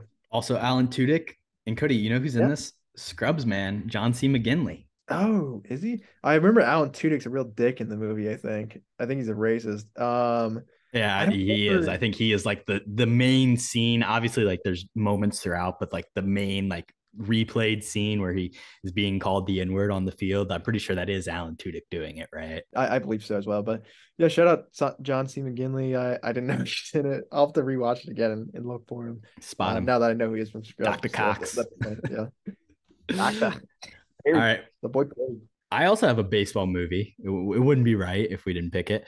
From 2009, The Perfect Game, Kody. Are you familiar with this movie? I don't know what this movie is. I'm sorry. This movie is not very good, I would say. And I'm going to be honest, I haven't seen it since I was a child, but it was like one of those ones that like I would watch a lot. And it's based on a true story about a team from Mexico that makes it to the Little League World Series. And then a kid throws a perfect game in the championship game. It starts Cheech as like this priest who is leading these group of kids, and the kids, Kody, are you ready for this? Jake T. Austin of Wizards of Waverly Place, Moises Aries of Hannah Montana, Tony Revolori is in this movie, and his older brother's name Mario Revolori is also in it. So a fun little cast of little child actors that pop up in stuff. Ryan Ocha, who was on 2.5 Kings, if you ever saw that show as well. So I think this was technically a Disney produced movie to a certain extent. So that's why you see some of those actors appear in it. But it is available on Prime right now. It's cheesy. It's silly. You know what's going to happen the entire time. Literally the title of the movie is the climax of the movie, but it's still a really sweet story. And I would definitely describe it as motivational. You know, they have to overcome a lot of stuff to make it there. They're from a really poor area. They encounter racist people. It's set in the 60s, I think, 1957. So yeah, like there's a lot of things going against them. And then, I mean, a perfect game is like one of the hardest things to do in all of sports. So it's a really cool story. Yeah, that's true. For a second, I thought you were talking about For the Love of the Game, which is a Kevin Costner film where he does throw a perfect game. But I take it back. I have seen this movie. I'm not gonna lie. I think when I was a kid, I watched it. Deep recesses of your memory. You had to pull it out. It's not bad. But I think at one point, when they get to a really nice field, they start what's it called? They start doing snow angels on the grass because it's really nice. Yeah, there might be there might I haven't seen it. There might be some problematic things in the approach to the racial sensitivities. I don't want to say it's a perfect movie. Just hedging some bets right off the bat. I don't know. No, but Tony Revolori being in it, did not know that. Good cast of kids, man. Yeah. So that's one maybe I'll have to revisit. So and Cheech, dude, come on. Cheech leading the team. I mean, you can't go wrong. Hopefully he's got some reefer in the back at least. But one of the things I always loved about this movie, which it's silly now, but like their whole thing, they like say the prayer and they say Psalm 108 like before every game, and it's because there's 108 stitches on the baseball, which is like a cheesy thing, but it's cute and I love it. And yeah, I like that too. It's I think another baseball rec if you're a baseball fan. It's like one that if you like baseball, like you got to check this movie out. It's baseball history. It's a classic for sure. Love it. Last couple categories here: movies to cry to. He was streaming down his face, but he wasn't crying. What do you recommend for a catatonic fit in a parking garage? I recommend a little macula scraping. Now, I'll say right off the bat, apart from maybe in the last like 3 years, I think maybe, I don't know, I hit puberty or something. Emotions are hitting me. I don't know what it is, but I never really cried in movies ever. I think now I've become more susceptible and like certain things that will make me tear up. I will say that the movies that I put in this category, I did not cry to because like the list is few and I tried to like go find them and they weren't available on streaming. So here are just some sad picks for you. Kody, what's your honorable mention though? You're not a big crier either. Maybe you're a little bit more of an admitted. I'm not a big crier, but I feel like kind of the same with you. It's kind of more of a recency thing where I don't know if I'm just buying into the movies more, or I'm kind of allowing myself to attach my emotions to it for some reason. We're older. We're more scared of death now. I don't know what it is. Yeah, but we have a lot more fears. We can more loss. More, yeah. Yeah, 100%. But I just have my honorable mentions is pretty much the movies that I remember did make me cry. So of course that's Arrival, which of course I've talked about a bunch. I don't know why, but I always cry at the end of that movie. Another one, which I don't know if I have talked about a ton, The Rookie, which is another sports baseball movie. I saved it for the honorable mention in this category. Pretty motivating as well. Dude, at the end, it's such a great scene. It makes me cry every time, but I won't get into it too much. And then another one, I am probably forgetting a few that didn't make this list, but the last one on my honorable mentions is actually Guardians of the Galaxy Volume 3. I was literally about to ask you, Kody, did you cry in Guardians of the Galaxy Volume 3? I didn't cry. I did tear up in the theater. I mean, I feel like crying in the theater is kind of embarrassing. So I held back tears a little bit. But dude, there's some emotional stuff in that movie that I really, really liked. And it really does latch onto your emotions, I think, and it knows what it's doing. But yeah, a little bit of tearing up, I think, on that case. But what are your honorable mentions for this category? I would say Guardians had me a little emotional. I do have the last movie that like really made me kind of tear up was About Time. And that's one that like is a really hard hitting one. It's not available to stream anywhere. I would recommend if you haven't seen it, go rent it. We probably will do a podcast episode about it, but like the Domhnall Gleeson, Bill Nighy father-son relationship is yeah. I mean, like it's really emotional stuff and it's really powerful. It's very much a movie about the beginning and ending of things and living life to the fullest. And yeah, it's an emotional one. And then my other honorable mention, I feel like maybe will be your main pick, Kody. So, because I know you've cried to it in the past. So should I throw it over to you? I don't know. I don't think it is going to be a pick. I probably just forgot I cried to it. What are you talking about? Well, the classic movie 50-50, Kody. You always tell me that movie makes you cry. Dude, that movie does make me cry. That is not my number one pick. Available on Prime. That is a movie I cry to every time as well. Great pick. Yeah. So, I mean, I guess 50-50 and About Time actually, oh man, and my main pick all deal with cancer. So I guess you can see what I think is sad. Yeah. So there you go. Yeah. That specific scene in 50-50 where he's about to go into like surgery. Fucking tough, man. It is just tough. There's no other way to describe it. But yeah, my main pick, which I'll go into, fortunately does not revolve around cancer. So we'll have a little bit of variance here. And this is a movie I have seen. I don't think it made me cry, but maybe a little bit of tearing up. It's Lion, which is the Dev Patel. Yeah. A few years back. It is streaming on HBO Max, and it is one I would highly recommend. So it's a really cool story, honestly. Obviously, like I said, stars Dev Patel. It's a story about a young kid who gets lost in the world and like loses his parents, loses his family, and basically he gets brought into this new family, adopted by like Nicole Kidman. Who's really, really good in the movie. One of her best performances, I think, honestly. Basically, later on in life, Dev Patel is trying to track down his former family, and he kind of does it through Google Maps. So kind of just like this new technology in the world is allowing people to maybe find their long-lost family, which is a really cool concept, I think.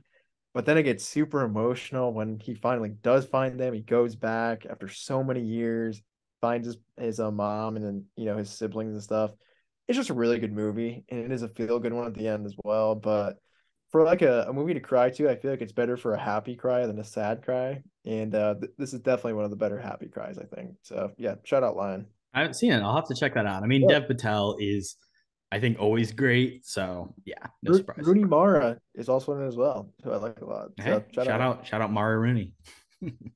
Marbury. So my pick is not a movie that I cried to at all. And honestly, it's maybe not one that is really it is a sad movie. It is also just like a depressing movie from the just like of watching it, but is the worst person in the world.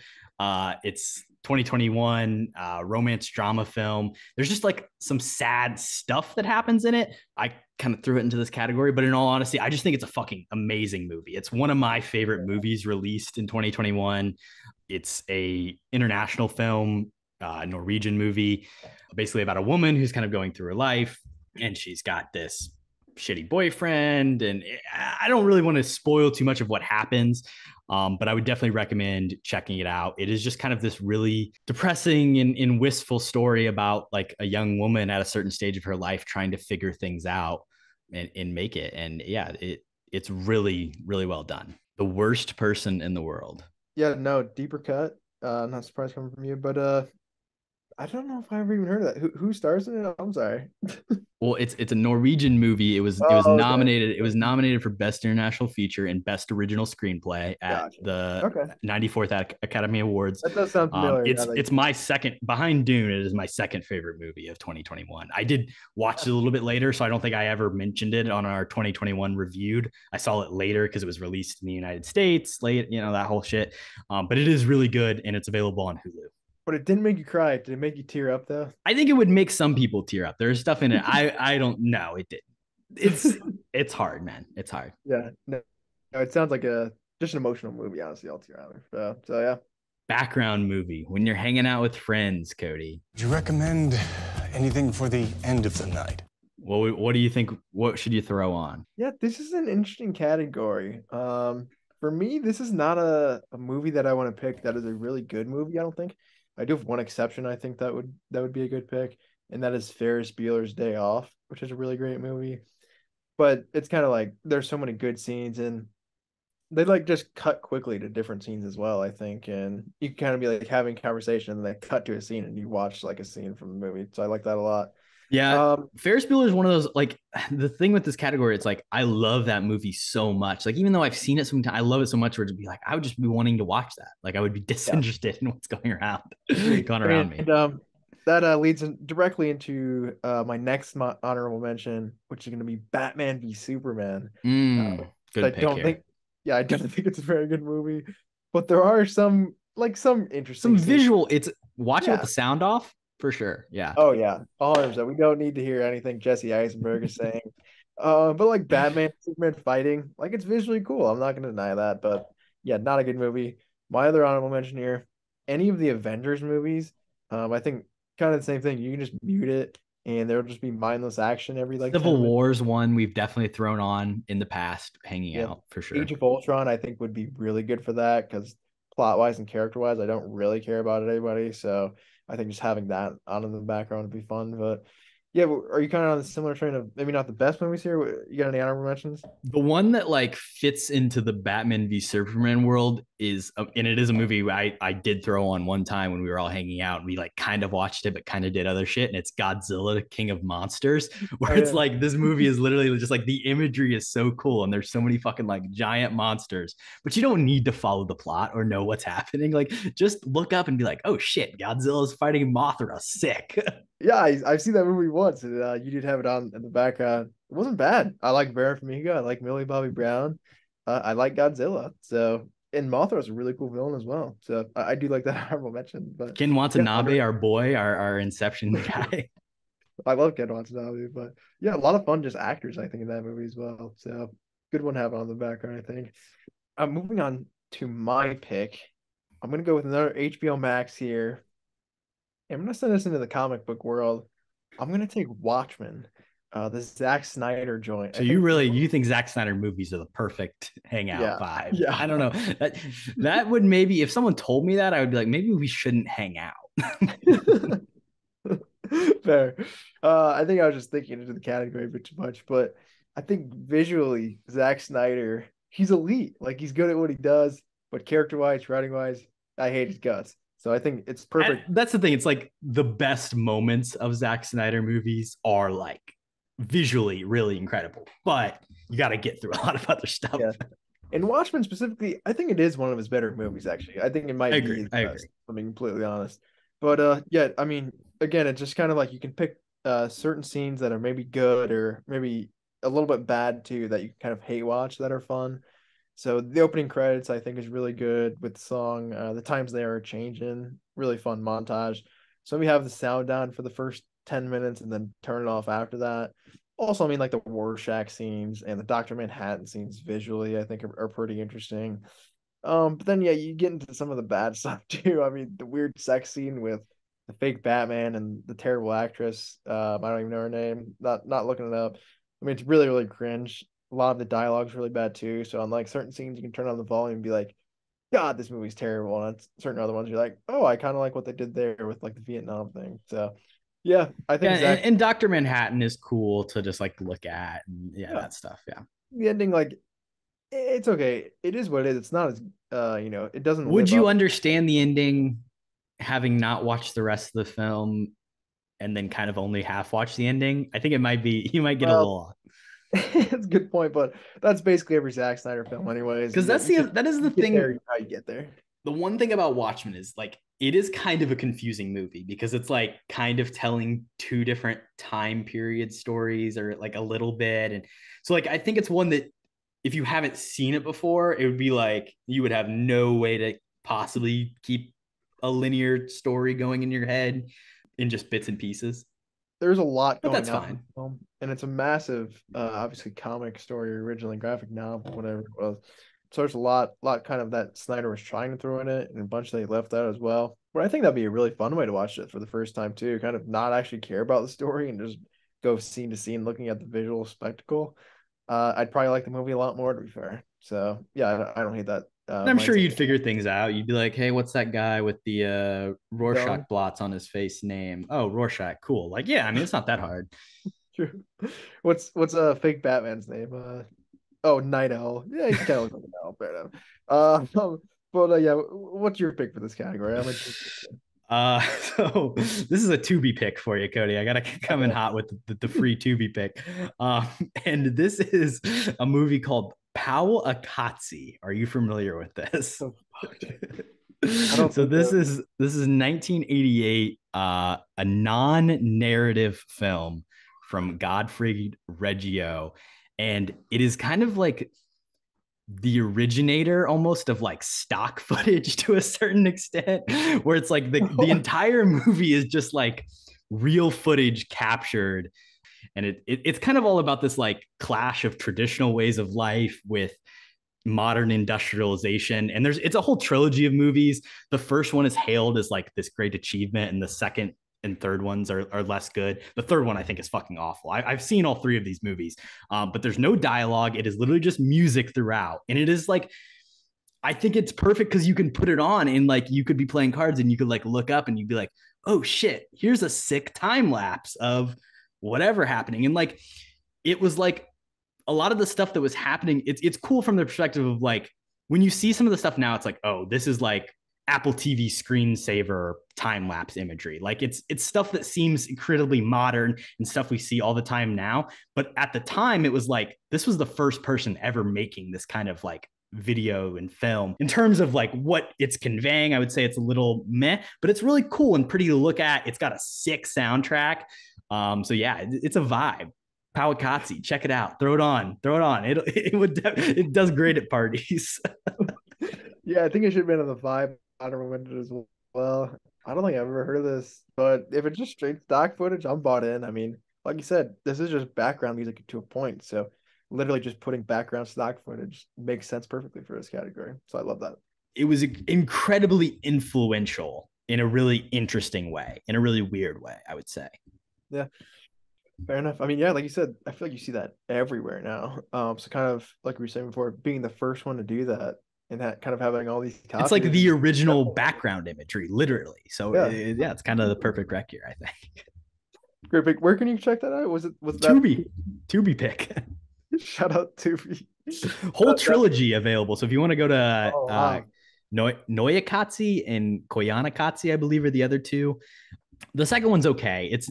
It doesn't have the same magic. The third one is like Was made in like 2002, I want to say, and he plays a lot with like very bad computer graphics because the idea is like the idea of it is cool because it's like about like the digital age. It's like his take on the digital age, but there's just like some really shitty renders from 2002 where it's like this is like so bad to watch. I kind of want to see that now too. I'm not gonna lie. Good rats. Throw them on. You could binge the whole trilogy in a night. Moving on to our final category, wild card, Kody. And legally, I can't even officially recommend it. What did you want to recommend to the people wild card wise? For me, I wanted to include a Peacock pick. So I went and searched up the movies that are currently in Peacock. There's not a ton, but there was one that stood out in a movie that I do like, and it is the film Wanted, which is a James McAvoy joint. Angelina Jolie in her prime, mid 2000s, and it also has some fun supporting characters. Morgan Freeman, Common, Chris Pratt is even in it, where he's in a scene where he gets his tooth punched out, which is pretty funny. But yeah, kind of just a really stylistic action film. It is based off a comic as well, but some twists and turns. James McAvoy is kind of just thrown into this spy world and has no idea what he's doing, but at the same time, he can like curve bullets like he's a natural with this shit. So it's really fun angle on that time as well. Like he gets unbelievably cocky so fast and just becomes like a headshot god. So I feel like if you like John Wick movies, like you would like this movie in general. Yeah, kind of just like crazy off the wall action. And this is a movie, I don't think it had the best box office or just like general ratings at the time too. So kind of one that has been lost in the sauce a little bit. It doesn't really, nobody talks about it. If like action wise, comic book adaptation wise, as being anything good. Maybe that is due to some weird plot points in the third act where some characters kind of turn evil out of nowhere, and it's kind of like throwing the entire script on its head at one point as well. So some weird plot devices, but the acting is really good. I love the cast, and it's just really stylistic and really fun action. I don't know if I'd ever heard of this movie before today, Kody. Really? So this is a good pick. Wow. I like it. I'm surprised. Yeah, James McAvoy, man, he's been working for a while, but yeah, this is one of his early McAvoy stuff. Yeah, 2008, pre First Class. I like it. Peacock pick too. It's good Peacock, to have. Yeah. Shout out Peacock. Finally. I'll be on there probably later tonight watching Psych, and might just have to turn on an hour and a half of Wanted. So I have 2 full picks here. So nice. I wanted to go in wild card. I wanted to go away from just traditional movies, and I wanted to recommend a comedy special and a documentary for the people. So nice. The comedy special is on HBO Max, and it is called Gerard Carmichael Rothaniel. Rothaniel is Gerard Carmichael's actual first name, so that's why he names the special that. He doesn't go by it. Nice. This is directed by Bo Burnham, which I think is a really cool touch. Those two are close friends. It's set at this New York jazz club. It's a super like laid back, intimate, like comedy special where he gets into a lot of very deep stuff about his personal life. It is essentially a coming out as well, which is really interesting. It's really emotional. It's also extremely funny. I checked it out after he hosted the Golden Globes, and I wasn't like a huge fan of him at the Golden Globes, but then I went and watched the special and I was like, oh wow, this is really good. And he's definitely a person that I would keep on my radar in the next couple of years. So yeah, check that out on HBO Max. It's a fun one. And, nice, yeah. Well, fun. Some fun. But yeah, love me some comedy specials as well. So I like that. And then my documentary recommendation available on Apple TV Plus, had to get one of those in, is Boys State, which is an A24 documentary, A24 Apple documentary about Texas Boys State. I think I've talked about it a long time ago on the podcast back when I first watched it. But it's basically a documentary crew follows around a couple high school students as they go to this leadership conference in Texas, where they're basically doing a pseudo government. They elect a governor and they make laws and all this stuff. And setting it in Texas, I think it was filmed in 2019, released in 2020. You would think maybe this could either be like, make me feel really bad about the future of our country or really good about the future of the country. I think it does both at the same time. You see, like, listen, it's set in Texas, so there's a lot of political views and a lot of ideologies there amongst these kids, but there's also a lot of young people who have differing beliefs and want to stand up for things. It was also just like a really cool look at like, what can young people do when they come together? And it proves that there are plenty of young people in this country who could be doing a great job of running our country or being a part of governmental processes, probably better than a lot of the old aging people that are currently in government. So check out Boy State. It'll give you a little bit of hope for the future. And it's a really cool look at just like, what do teenagers in Texas, at a political conference, what are they interested in? What are they looking at? It's really fun. So yeah. I like that choice as well. I think you have talked about it a couple times on the pod, but yeah, kind of interesting because the ideologies obviously in Texas as well are just swirling, I think, at the moment. But I'm sure there's a lot of moments where you can kind of pick and choose, which kids are kind of come from which side and which side. So that's cool to see, I think, as well. And like young people as well, it's just like they're so raw, like they don't hold anything back, which I think would be really cool from a documentary standpoint. Yeah, and they like chose a couple people in advance to follow around as like their main people that they were gonna be interviewing and filming constantly, and then they capture some other people throughout. So by the nature of those decisions they make, it like sets what their narrative is going to be early, and maybe it hurts them a little bit in the end, I will say, but I still think it's extremely effective and interesting. Yeah, it's one I think that's actually been on my list for a while, so I'll have to check it out. All right, Kody, that is all of our recommendations. Woo! We'll be posting a wonderful graphic on our social medias at KHAP Podcast with our final official list and where you can check them out. So definitely do that. I think we provided the people a lot of great recs. Did you have any last minute ones you needed to throw out? I did have a couple honorable mentions for my wild card, actually, that I'll just toss out. The Suicide Squad. I really love that movie. More recent release. Wind River, a movie I think is unbelievably underrated. Shout out Elizabeth Olsen. And then Prisoners as well. Haven't talked too much to Nia on this, but man, that is a crazy good movie. Unbelievable acting, great script, and cinematography, of course, is on point as well. But yeah, those were a couple just last ones I went throughout. Did you have any others? Yeah, just a couple real quick ones. Eyes Wide Shut, which I think I mentioned in our trivia podcast. You can check that out on Tubi. The original Hellraiser movie, Side Effects, Short Term 12, the Meyerowitz stories on Netflix, and then, of course, Ben Affleck's The Town, man. Speaking of, great film. So, yeah, lots of great stuff out there to check. I'm sure if you pick at least one movie from our list, we'll be happy. If you can get one good rec out of what we just shared, I think we did a good job. Especially if it's Cool Runnings. Absolutely. I'll be checking that one out for sure. Well, everyone, thank you for listening. We hope you had a good one, and we'll catch you in the next episode of May Mania. Stay tuned, baby. Stay capping. Peace. What you've just said is one of the most insanely idiotic things I have ever heard. At no point in your rambling, incoherent response were you even close to anything that could be considered a rational thought. Everyone in this room is now dumber for having listened to it.